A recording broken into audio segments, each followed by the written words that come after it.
President Trump in Saudi Arabia, his first stop in a high-stakes Middle East visit. The president today signaling several new agreements with Saudi Arabia and announcing plans to lift sanctions on Syria. CNN's Jeff Zeleny in Riyadh, Saudi Arabia. Jeff?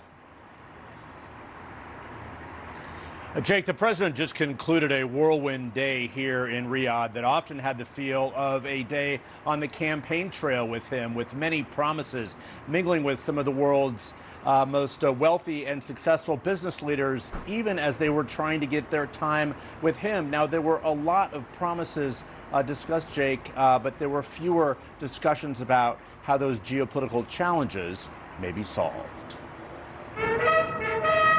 The trumpets rang out today for President Trump on a royal welcome to Saudi Arabia.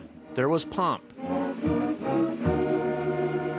pageantry, and even Arabian horses to mark the moment of Trump's foray back to the Middle East on his first major overseas trip since returning to power. What a great place, but more importantly, what great people. The president lavished praise on Saudi Crown Prince Mohammed bin Salman and invested more time on deal-making than diplomacy. Yet he did unveil a major change in U.S. policy, calling for an end to sanctions in Syria. He's set to meet for the first time Wednesday with President Ahmed al-Sharar, who led the December rebellion to oust dictator Bashar al-Assad. The sanctions were brutal and crippling and served as an important function, nevertheless, at the time. But now it's their time to shine. Trump also implored Iran to find a way to end its nuclear program. I'm here today not merely to condemn the past chaos of Iran's leaders, but to offer them a new path and a much better path toward a far better and more hopeful future.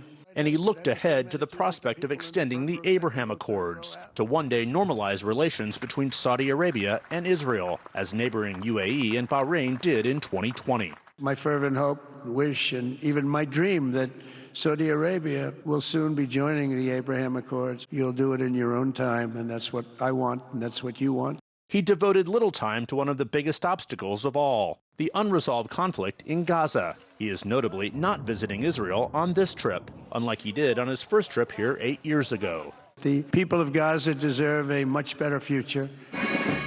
From morning to nightfall, Trump took part in a day-long series of events, many of which included some of the world's business elite, among them Elon Musk, who is set to leave the White House later this month. Trump touted a $600 billion investment commitment from Saudi Arabia, whose crown prince stayed at the president's side, sending a clear message of his high standing with this administration. He's an incredible man. Known him a long time now. There's nobody like him. It was a marked departure from former President Joe Biden's fist bump and his vow to make the kingdom a pariah after the 2018 murder of Washington Post columnist Jamal Khashoggi, a killing that today went without mention as Trump hailed the Crown Prince. Oh, what I do for the Crown Prince. So the president said he would never let Iran obtain a nuclear weapon, but he did extend a hand and say he was eager to have a nuclear discussion with Iran. And that, Jake, taken together with the ending of sanctions in Syria, offered something of a 1-2 punch, if you will, against Israeli Prime Minister Benjamin Netanyahu. Of course, he is not on this itinerary.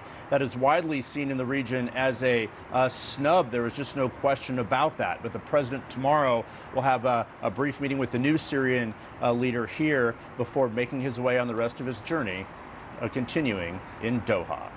Jake? All right, Jeff Zeleny in Riyadh, Saudi Arabia. Thanks so much. President Trump's visit to Qatar tomorrow comes as he faces some backlash, even from Republicans in the United States, and even from some of his most diehard supporters after he tried to defend plans for him to accept a luxury plane from the Qatari royal family to serve as Air Force One for the remainder of his presidency and then for him to take to the Trump Presidential Library. Let's bring in CNN Chief Law Enforcement and Intelligence Analyst John Miller. So, John, you're an expert on lots of things. I'm not going to get into the ethics of it all. But President Trump once treated Qatar as a pariah. He called out Qatar's ties to terrorism. Obviously, the political leadership of Hamas are headquartered in Qatar. Take a listen to how Trump talked about Qatar in his first term.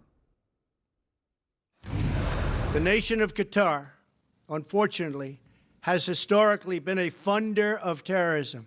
The time had come to call on Qatar to end its funding. They have to end that funding and its extremist ideology in terms of funding. So, what's your take on all this as somebody well steeped in not only law enforcement but intelligence matters? Do you have any issues with him accepting this plane? Well, it's certainly a sign that Qatar knows its customer. It is very customary, Jake, as you know from having been there, when someone important in the region shows up, that they are given gifts and remembrances and so on. If you introduce Donald Trump to the concept of a plane that was designed for a prince, where the trimming is, polished wood and lots of gold inside, if you know your customer, you know that's going to get his attention.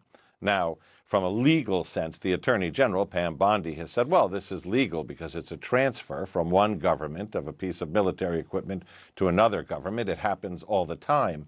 But as an intelligence officer, when you stand back and look at it, that's not what it really is. It's a gift of an airplane, especially for Donald Trump in his presidency, with the proviso that when he leaves the presidency, he gets to take it with him as a gift to his presidential library, which he has the use of.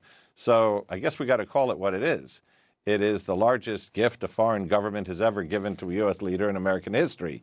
And that's a real ethical question. So, as an intelligence matter, how can the United States government be sure that there aren't any bugs or spyware or anything on that plane? I would think it would be close to impossible to be 100% confident.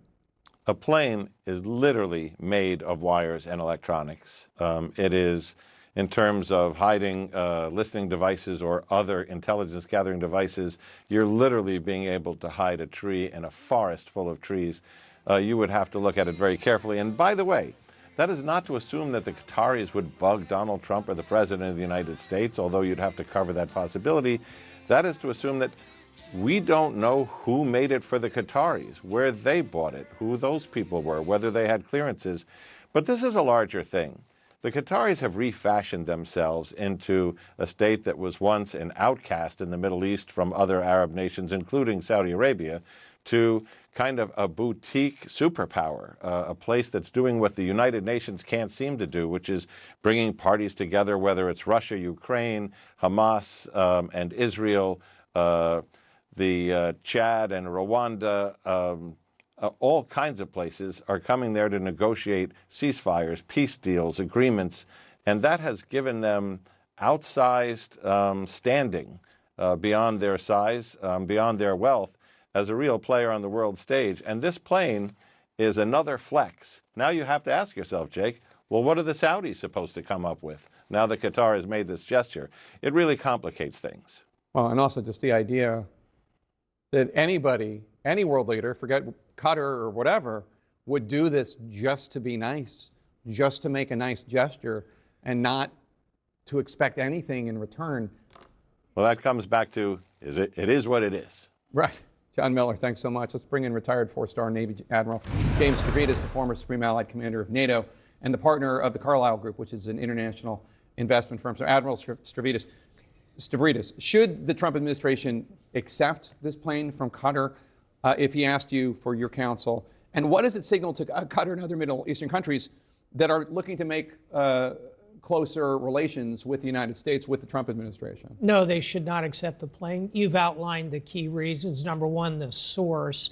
So this is simply inappropriate to come from a nation that has also funded Hamas, that has close ties with the Iranian regime. Number two, it's the ethics of it. You said, well, we're not going to talk about ethics. Well, I meant with John. You got to talk about the ethics of this. And having been a senior official who would receive gifts as Supreme Allied Commander, you can't accept anything above a couple of $100. So how is it that you can receive this $400 million gift? So there's an ethical problem. And then I think worst of all is where you started to go with John a moment ago. You'd have to take this plane apart. You'd have to take it down to the studs and then rebuild it. So it doesn't make much sense from a cost perspective. And also, who knows who's been in, around, through that plane. I think it is a non-starter to accept it. $400 million Trojan horse, perhaps. Who knows?